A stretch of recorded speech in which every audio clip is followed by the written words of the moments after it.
السلام علیکم ورحمۃ اللہ وبرکاتہ. ان الحمد للہ نحمده ونستعینه ونستغفره ونؤمن به ونتوکل علیہ ونعوذ بالله من شرور أنفسنا ومن سيئات أعمالنا من يهده الله فلا مضل له ومن يضلله فلا هادي له وأشهد أن لا إله إلا الله وحده لا شريك له وأشهد أن محمدا عبده ورسوله.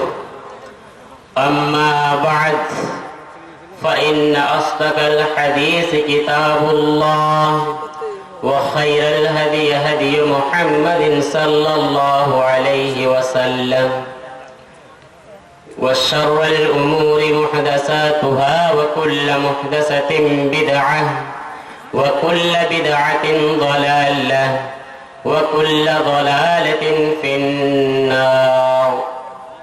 فاعوذ بالله السميع العليم من الشيطان الرجيم. بسم الله الرحمن الرحيم. وَلَنَبْلُوَنَّكُمْ بِشَيْءٍ مِّنَ الْخَوْفِ وَالْجُوعِ وَنَقْصٍ مِّنَ الْأَمْوَالِ وَالْأَنفُسِ وَالثَّمَرَاتِ وَبَشِّرِ الصَّابِرِينَ. ہر قسم کی حمد و ثنا،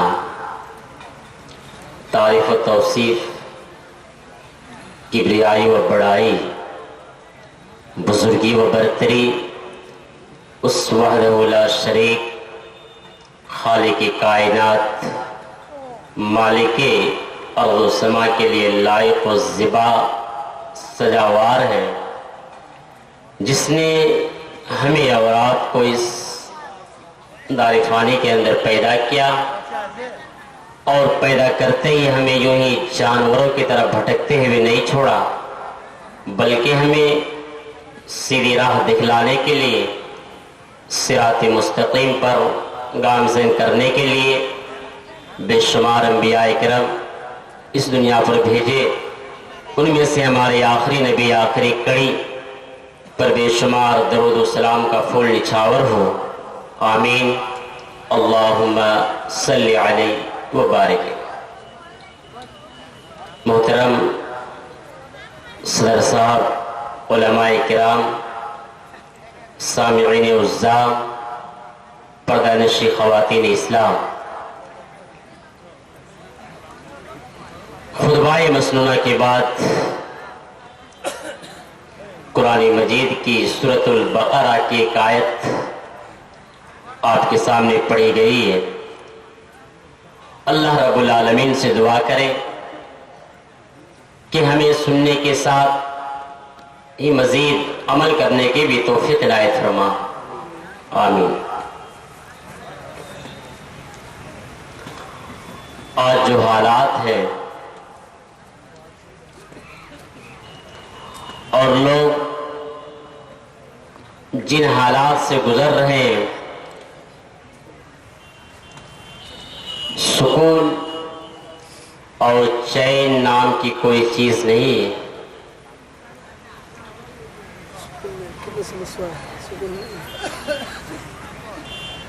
ہر طرح کی ظلم و ستم اور جبر و تشدد کے پہاڑ مسلمانوں پر توڑے جا رہے ہیں، لیکن اللہ تبارک و تعالیٰ نے سورۃ البقرہ کی آیت جو ابھی پڑھی گئی، اس کے اندر بڑی اہم باتیں کہی ہے. مسلمانوں پر جو پریشانیاں، جو مصیبتیں لاحق ہوگی، یہ ایک آزمائش کی شکل ہوگی، اور ہر طریقے کے